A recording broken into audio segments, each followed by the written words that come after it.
Assalamualaikum warahmatullahi wabarakatuh. Apa kabar Bapak Ibu guru hebat? Perkenalkan, nama saya Rahmawati. Saya tutor dari Sanggar Kegiatan Belajar Kota Sukabumi, Provinsi Jawa Barat. Pada video ini, saya akan memberikan 3 tips bagaimana membantu peserta didik agar terbiasa berpikir kreatif di kelas. Adapun tujuan video ini dibuat adalah sebagai bukti dan dokumentasi pelaksanaan aksi nyata pelatihan mandiri pada platform Merdeka Mengajar, topik Semangat Guru 2, yaitu kompetensi non-teknis kurikulum Merdeka. Sekarang, mari kita simak bersama-sama videonya. Berikut 3 tips bagaimana membantu peserta didik untuk melatih berpikir kreatif di kelas. Berpikir kreatif pada dasarnya sejak dari kecil setiap manusia sudah memiliki kemampuan untuk berpikir kreatif. Namun hanya saja ketika dewasa ada yang benar-benar mengembangkan cara berpikir kreatif dan ada juga yang malas atau tidak mengembangkan dirinya agar dapat berpikir kreatif. Dengan kata lain, berpikir kreatif itu bisa diasah sesuai dengan kemampuan yang kita miliki. Dengan berpikir kreatif berarti kita sudah menunjukkan cara untuk menyelesaikan suatu masalah. Selain itu, berpikir kreatif bisa dilakukan dengan cara melatih diri kita untuk menentukan ide-ide baru. Dari ide-ide itulah kita akan terbiasa untuk menyelesaikan masalah dengan cara efektif dan efisien. Dengan demikian, berpikir kreatif merupakan cara berpikir yang dimiliki oleh seseorang dengan tujuan untuk menciptakan ide-ide atau hal-hal yang baru atau berbeda dari yang lain. Tips pertama membantu peserta didik melatih berpikir kreatif di kelas adalah menciptakan situasi pembelajaran yang menantang atau menghadirkan masalah yang perlu dipecahkan dengan mencoba hal baru dan ide segar, walaupun belum teruji. Bagaimana caranya agar peserta didik kita bisa menjadi pribadi kreatif yang gembira saat menyambut tantangan?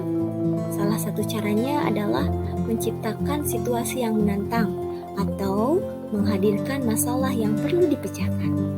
Tugas sekolah yang tidak terlalu terstruktur dapat lebih memancing kreativitas dibanding tugas yang memiliki aturan terlalu ketat. Peserta didik lalu dibantu untuk merasa nyaman dalam situasi ambigu tersebut dengan diberi penguatan. Tips kedua yaitu brainstorming atau curah pendapat. Brainstorming atau curah pendapat merupakan metode yang memanfaatkan teknik kreativitas dalam mencari penyelesaian dari suatu masalah tertentu dengan mengumpulkan gagasan secara spontan dari peserta didik. Prinsipnya, jangan terlalu cepat menginstor ide yang muncul secara spontan dari peserta didik. Selalu hargailah semua ide-ide peserta didik kita. Teknik ini dapat digunakan baik dalam lingkup berkelompok maupun individu. Namun, teknik ini lebih tepat diterapkan dalam agenda kelompok. Tips ketiga yaitu memberikan apresiasi terhadap perkembangan peserta didik.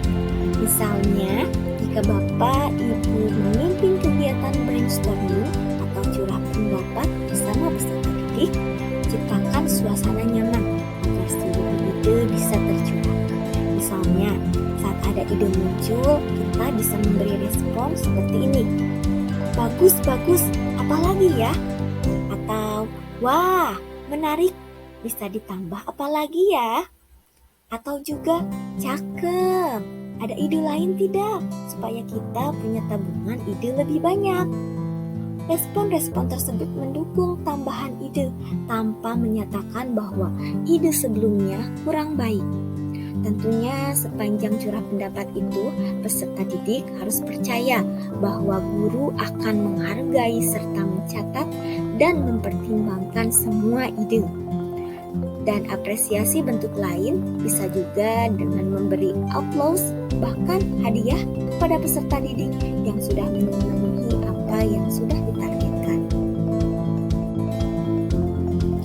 Itulah 3 tips dari saya mengenai bagaimana membantu peserta didik untuk melatih berpikir kreatif di kelas. Tetap semangat dan selalu memberikan yang terbaik, Bapak Ibu guru hebat. Salam dan bahagia. Assalamualaikum warahmatullahi wabarakatuh.